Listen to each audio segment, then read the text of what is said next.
The fire captain in the city of Napa, California, says it was the worst shaking he has ever experienced. The quake hit in the dead of night, setting off raging fires like this one, sending bottles flying off the shelves in the heart of wine country and damaging historic buildings in downtown Napa, which is a mecca for tourists. In fact, you could see some of them wandering through the streets in their bathrobes after being jolted so rudely out of bed.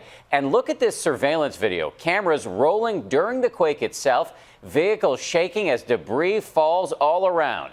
And there it is on the map, the magnitude 6.0 quake hitting just north of San Francisco. The governor has declared a state of emergency tonight, and we have team coverage of the Napa Valley earthquake, starting with ABC's Ryan Owens right there in Napa tonight. Ryan, good evening. Good evening to you, Dan. Apocalyptic, that may be the best word to describe the scene behind me. Would you look at these mobile homes or what's left of them? They were simply incinerated when all of that shaking snapped some gas lines. And this is just some of the damage done by that quake in the middle of the night. 3:20 a.m., a powerful quake jolts tens of thousands right out of bed. The 6.0 is the strongest to hit Northern California in more than 2 decades.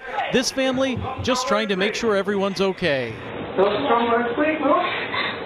Dozens of buildings in Napa's historic downtown are damaged. An entire wall of this 3-story building gone, and roads ripped apart and buckled. The quake also ruptured gas lines, causing these mobile homes to explode in flames. 4 of them destroyed, another 2 with major damage. I felt the earthquake and I looked out of my front window immediately and I saw flames. The fire just exploded. Just in a matter of a couple of minutes, it just erupted. It was frightening. It was terrifying. The earthquake also broke water mains, which made fighting the fires futile. With no water to douse them, firefighters could do little more than watch the homes burn. We did have a major water main break just outside the mobile home park, and which really complicated the firefight. It did certainly make things a little bit more difficult for us. The firefighters were able to stop the flames from spreading, but for these residents, it was just too late. The earth moved, the house moved. We didn't really know what happened. The house was already on fire, and it was hard to get out. It was really scary. I feel like we lost everything. Yeah, we lost everything. But we're not everything.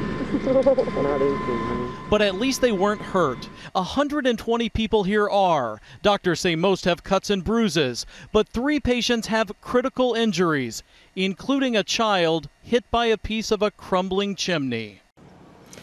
Approximately 20,000 people here still do not have power tonight. That number has been improving throughout the day, but restoring water, that is a different story, Dan. Some of these residents have been told by city officials they may be without water here for up to a week.